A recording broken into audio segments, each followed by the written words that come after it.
Genshin Impact, one of the most popular open world games, even after 2 years since its launch. It's been constantly updated with patches, adding new events to partake in, maps to explore, enemies to fight, and content to consume.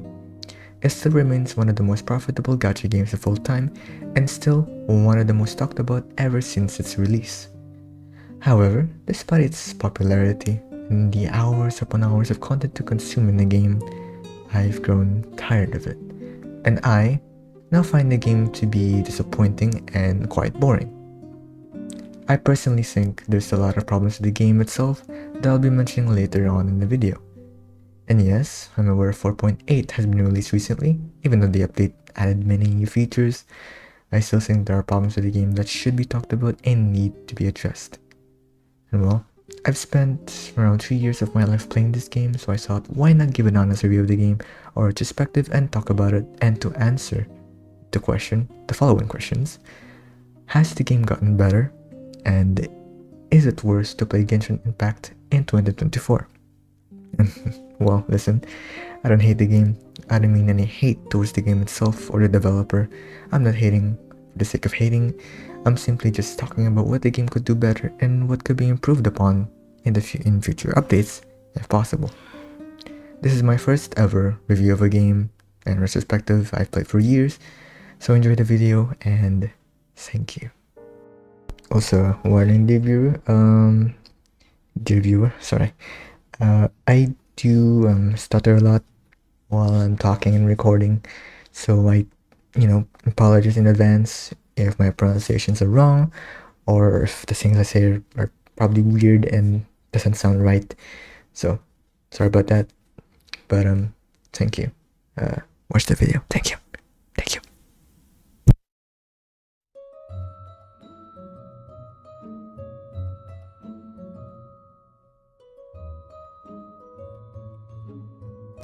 The combat is pretty standard for an open world gacha game. You can do normal attacks, charge attacks, elemental skill, elemental burst, dodge, and switch characters while in combat. One of the core mechanics of the game are elemental reactions that I'll go over very briefly, since a lot of it is pretty simple to understand anyway. There are 7 elements in Genshin Impact: Anemo, Geo, Electro, Dendro, Hydro, Pyro, and Cryo. Combining 2, or in some cases 3, elements result in an elemental reaction, with the exception of Anemo and Geo and Anemo and Dendro. Those don't really mix reactions with one another. An example of an elemental reaction is Melt. Melt occurs when you deal Cryo and Pyro, or vice versa. Other elemental reactions include Bloom, which occurs when Dendro and Hydro mix, or Overload, which is caused by Electro and Pyro. Knowing how elemental reactions work allows you to deal more damage in combat. One of the most powerful elemental reactions is Vaporize, which is Pyro and Hydro, or vice versa. You understand all that? Alright. Let's discuss the best parts about combat: team composition and team building. Each character has their own element, weapon type, talents, role, and skills that can make or break a team.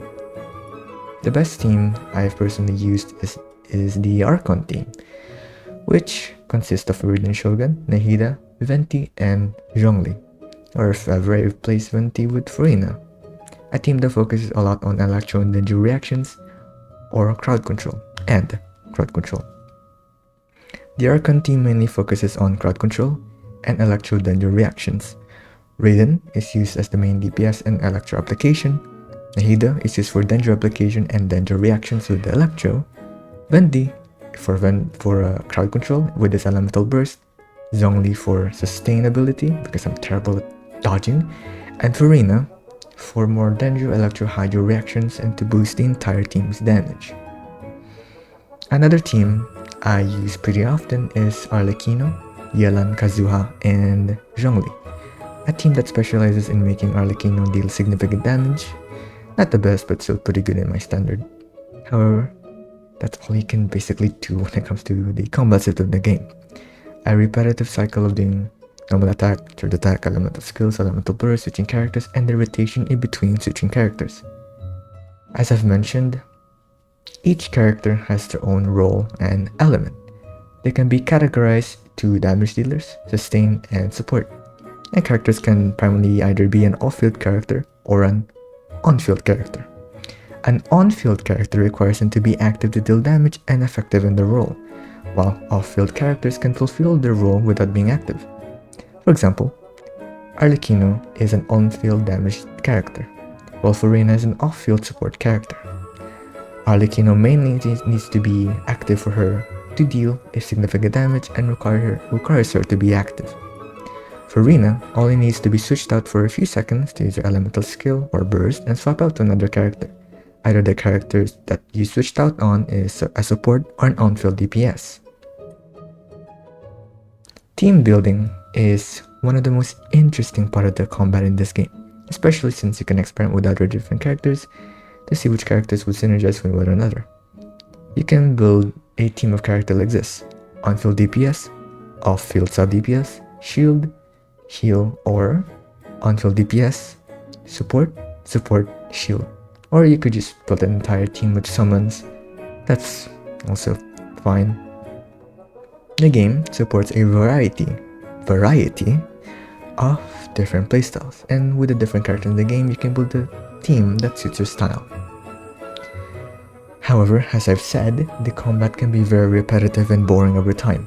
Throughout my years of playing, I've played the game the same way and fought the same way, with only new characters slightly mixing up the combat, but not by much. I've been doing the same cycle of normal attack, charge attack, elemental skills, elemental burst, switching out characters, as I've already mentioned before. The way you approach combat is also repetitive. There's barely any creative way you can fight most of the time, worrying you're in a domain or in the open world. But MiHoYo did make events that made combat more interesting and pretty fun. But these are events. Temporary events to be exact. And it's disappointing that they haven't made an actual permanent game mode of some of these combat events they've made, since a lot of them are combat and made combat much more enjoyable and different, in my opinion. An example of this is Labyrinth Warriors. And I kid you not, it was one of the best events I have ever played. It was Genshin's version of the simulated universe in Honkai Star Rail. It was released on October 21,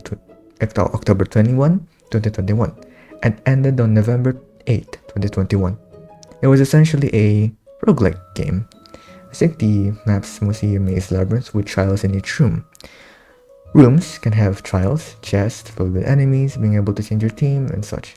It was just an event that made combat more fun, engaging, and interesting. Sure, it's just a roguelike game mode, but I'd personally say it was the best we've ever gotten as a game mode and an event. It's just generally disappointing to see that it didn't really become a permanent game mode or even repurposed as an endgame game mode like Honkai Star Rail did. Since the rest of the cycle of combat just doesn't feel as satisfying and interesting over time. And well, as you can see from the footage I'm showing you, the entire combat is just that. Repetitive and boring, especially when you first play the game. The combat may not be as interesting at first and could feel pretty lacking.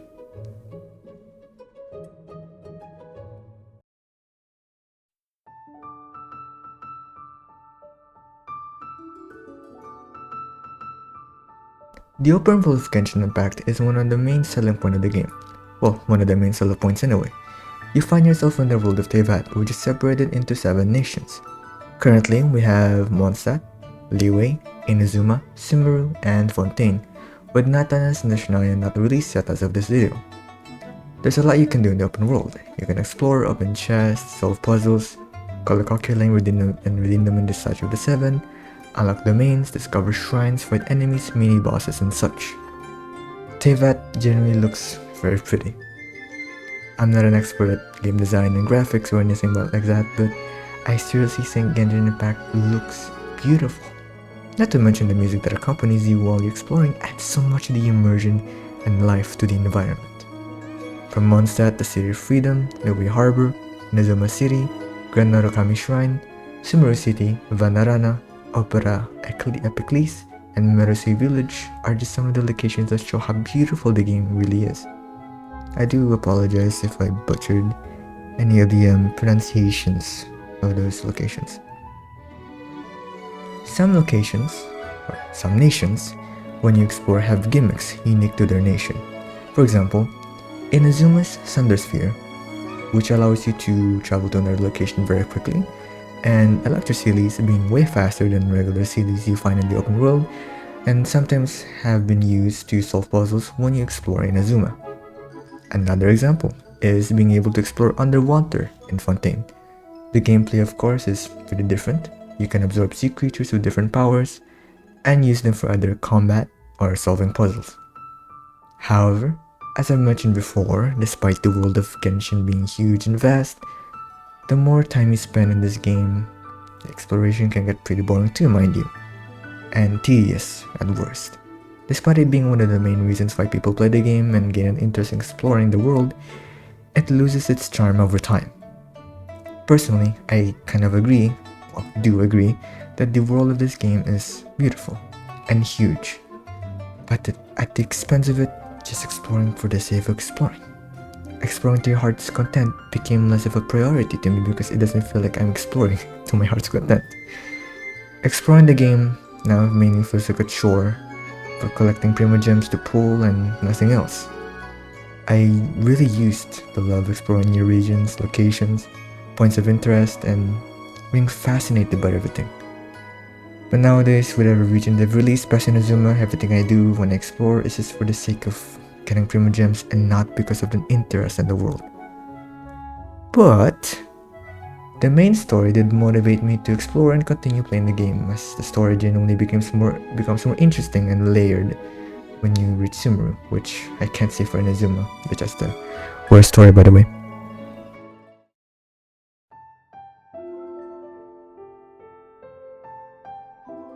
After reaching a certain adventure rank, you'll likely be more focused on character building and grinding. This is when the game really becomes monotonous and repetitive. Most of the time when you log in daily, you'll be doing commissions, farming artifacts and talents, beating weekly bosses, world bosses, and the monthly spiral abyss, and a mix of completing quests here and there. Let's first talk about the commissions. Commissions can now be finished within seconds since 4.8 has been released as of making this video. However, before then, finishing commissions would usually take around 5 to 10 minutes depending on what kind of commissions you get. Especially talking to NPC commissions, they're probably one of the worst ones and usually takes too much time. It can range from defeating a certain number of enemies in an area, jumping on mushrooms, or talking to NPCs. But now you can just use your resin and claim your commissions within seconds. Pretty good quality of life, if I'm gonna be honest. The actual grind of the game, in my opinion, can be both frustrating and satisfying, especially when you're building a character you like, someone you want to build, and such. The main reason being is the artifact farming. The artifact farming in this game can be the most frustrating part of the grind and the most satisfying. It can range from getting the worst artifact you've ever had, or the best artifact you've ever had. Leveling up an artifact is also one of the frustrating part of building a character. Let's say you got a very good artifact with crit damage and crit ratio, but once you leveled it up to the maximum level, the stats will like the most go to attack percentage, HP percentage, or defense, which can be extremely disappointing when you have been farming that artifact set or piece for days or even months. In my experience, when Huta was first released and I got her, it took me months or probably even longer to get really good artifacts for her. It was very tedious and frustrating, and genuinely wondering how the artifacts rates would actually even work, because I don't think building a character should take months or probably longer to fully build. In my opinion, they should maybe make the farm less tedious by increasing the rates of getting good or desirable artifact stats. That's even possible. Talents and boss materials aren't exactly that big of a problem compared to artifacts, since it can just take a few days or maybe a week or two if you're doing a weekly boss for a character. Alright, let's talk about the endgame. Currently, there's 2 modes that maybe could be considered the endgame of Genshin Impact. One is the Spiral Abyss and the other is the Imaginarium Theater, which I will not discuss. But, personally, I'd say I think it would take a lot of time and dedication to build characters that you need just to complete the Imaginarium Theater, and I don't have that. The Spiral Abyss can be done monthly, and after completing the Abyss Corridor, which is for 1 to 8, you'll be able to access the Abyssal Moonspire, which is floor 9 to 12. So it's kind of an endgame game mode. I think I can't exactly say much about it since I don't focus on the Abyss that much, but I do think it's a good way to test out and practice your team comps and team rotations. Let's talk about the quest. I'm not talking about the structure or the story or anything like that. I'm talking about the lack of a skip button.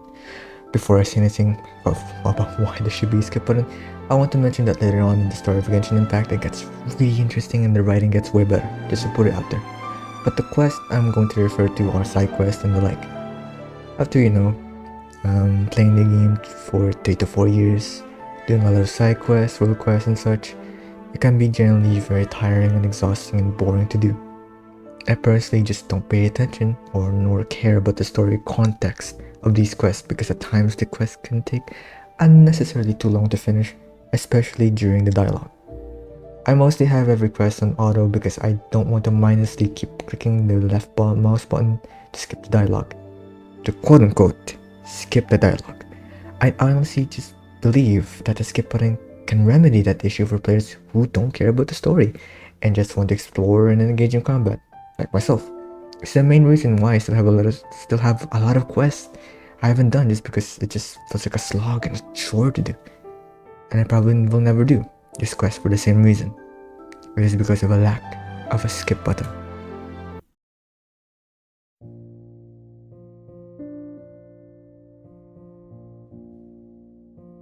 Of course, a gacha game isn't a gacha game without a gacha system, so let's talk about it. The gacha is separated into 4 banners. 2 limited banners, a weapon banner, and the standard banner. I'll first talk about the limited and standard banner before the weapon banner. The limited banners have of course a rate up of a limited 5-star and 4 stars rate up that appear in the banner, with the standard banner being the permanent banner of the game. So here's the gacha system, how the gacha system works within these 2 banners. The PT system in the limited banner works like this. You have a 0.6% chance of getting a 5-star for each pull. The guaranteed pull you get a 5-star is around 90 pulls. However, there is a 50-50 chance for the pull being on the limited character in the banner and the pull being a standard character. Simply, win 50-50, you get the limited character. Lose 50-50, you get a standard character. But when you do lose the 50-50, the next pulls will guarantee the limited character featured in the banner. The PT saves over the future banners, so there's usually time to save and get the character you want. The standard banner shares the same 5-star and 4-star chances and PT system. But when you do get a 5-star from the banner, it can be one of the standard characters and weapons. There's no actual guarantee of who or what 5-star character or weapon you're going to get. The weapon banner works very differently. It features 2 limited 5-star weapons. The banner also has a pity system same as the limited banner, but there's also another system in the banner called the epitomized path. Before you pull on the banner, you can set the epitomized path to one of the featured 5-star weapons. So, when you pull, you have a 75% chance of getting one of the featured 5-star weapons. If the 5-star weapons you receive isn't the chosen epitomized path, you'll get 1 fate point out of 2. If you want the guaranteed chosen weapon in the epitomized path, you'd either have to lose the 75/25 for guaranteed or become very lucky in the banner when you pull. Once you get the desired 5-star weapon, the fate points will start back to 0. Oh, and the fate points don't save, by the way. So there's a new weapon banner, your fate points will go back to 0. Generally the main reason why a lot of players don't tend to pull for the weapon banner, unless they have money or enough primogems for it. I'd say, personally, this sort of system seems pretty unfair and primogems hungry. Let's say for example you want Farina's weapon. The epitomized path you chose is Farina's 5-star weapon. You pulled around, let's say, 74 to 78 pulls. That's already around 11,840 primogems to 12,480 primogems. A bit unlucky. Then you pull again. Let's say roughly you get a 5-star weapon around 67 to 70 pulls. That's already around 10,720 primos to 11,200 primogems. Best case scenario, you get the desired 5-star weapon. Worst case scenario, you lose the 75-25, which means the next future pulls is a guaranteed desired 5-star weapon. If you are free to play, I think this could be a very nightmarish situation to have, since you've already synced in 22,560 primogems to 23,680 primogems, and needing to pull again would mean more and more primogems synced in or used in the banner. So again, worst case scenario, you'd be wasting so many primogems that could be used for future limited characters.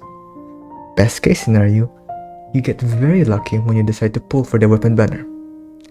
This sort of gacha system for the weapon banner is not free to play friendly unless you have played so much of the game, 100% explored everything, which is again a lot of time. And not to mention, life can get in your way, and you as a player might not have enough time to play the game. The primogems you can get in the game are fair, but not enough. I pulled a cheat, lost 50-50 at 90 penny, not even clutching, and now I'm out of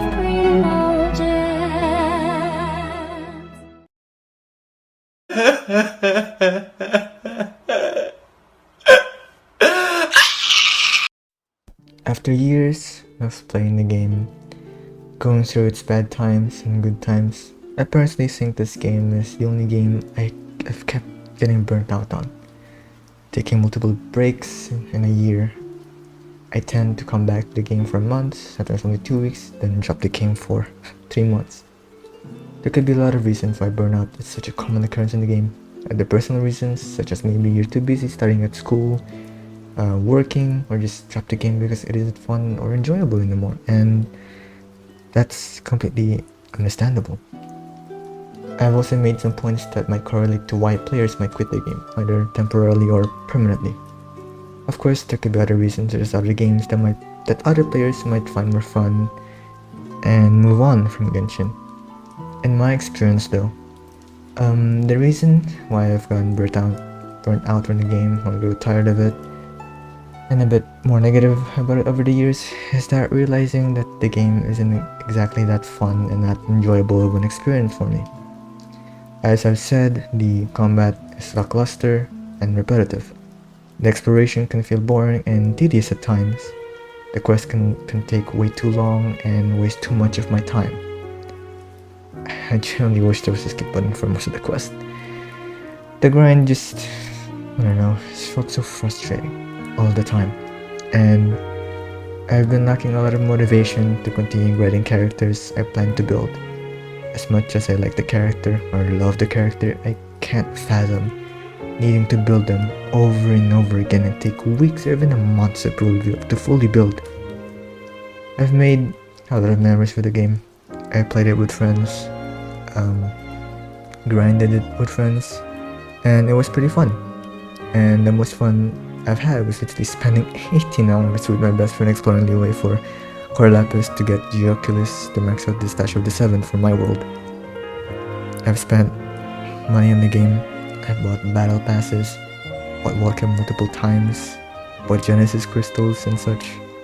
But even with the amount of money I've spent, time I've synced in the game, I still find Genshin to be disappointing, frustrating, and a boring experience. But I don't really want the game to end. I want the game to keep improving, and hope that the company, miHoYo, or HoYoverse, listens to the players and the community when it comes to reasonable complaints and such. And yes, again, I'm aware of the Natlan saying I don't know much about it, but I highly doubt miHoYo or HoYoverse will do anything, since I think Sumeru did had a situation similar to this, if I remember correctly, and nothing really happened. Anyways, I don't really want to talk about that. It generally feels depressing knowing the game I've played for so long, spent money on, turns out to be disappointing and boring. And, I've moved on to other games. went outside, watched movies, even terrible movies. I think it'll just suck knowing at some point I have to move on from the game and give up continuing to play it. And frankly, I think that's just one of the only solutions to stop the burnt out. Just stop playing the game. Or if you don't want to, maybe take a break. A very long break if you want, like I did. Maybe a few months off, a few weeks, maybe just a few days.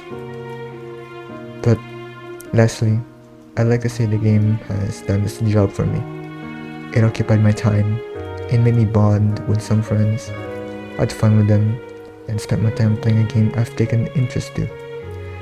But maybe it's time to maybe quit and just play other games. And that's the only thing you can never do.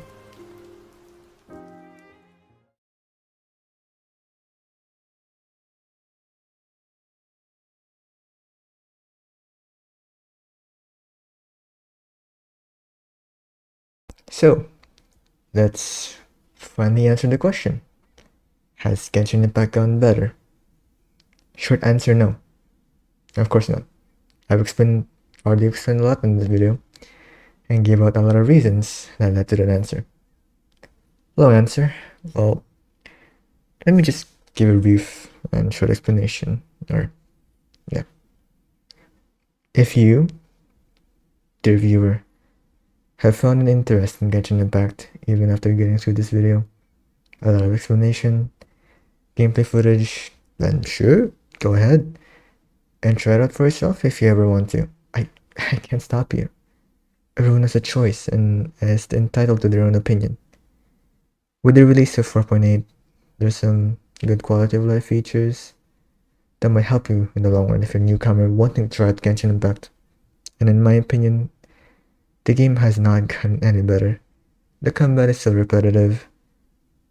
The exploration can still feel tedious. The grind is still very frustrating. The writing did get better to similar though. I can say that, but the quests being unnecessarily long, no skip button, especially in optional quests and side quests and such. The game still feels like the same game I've played for over 4 years ago.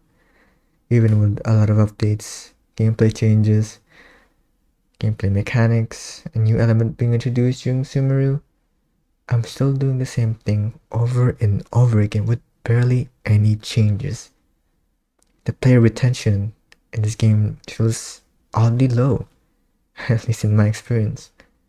The main selling point of the game being that it's an anime waifu simulator, the exploration and events just did not sell me one bit after 4 years of playing.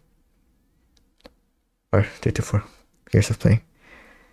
But if you really want to try this game out for yourself, then go ahead. No one's really stopping you. Just please remember to quit when you really can if you feel bored or tired or want to. So, in conclusion, even after 2 to 4 years of playing the game, the constant frequent updates, quality of life, the game has not gotten better ever since then, and there's still so much room for improvement. And I really do hope the game gets improved later on through future updates with more quality of life and such. Because I don't want this game to end. I want to see it improve and be better. So, with that being said, thank you for listening to me, watching through the entire video. This is my first ever video in retrospective, so if I missed out on something or did a bad job making my first video, sorry, that's on me. I'm not really professional. I'm just a young adult, so apologize. But I'm also sorry for stuttering a lot through a lot of the footage and recording. So, but anyways, thank you, really. Thank you for watching the video, and at least enjoy it, I guess. Anyways, take care, dear viewer. Take care, dear viewer. I had to say that twice. Thank you.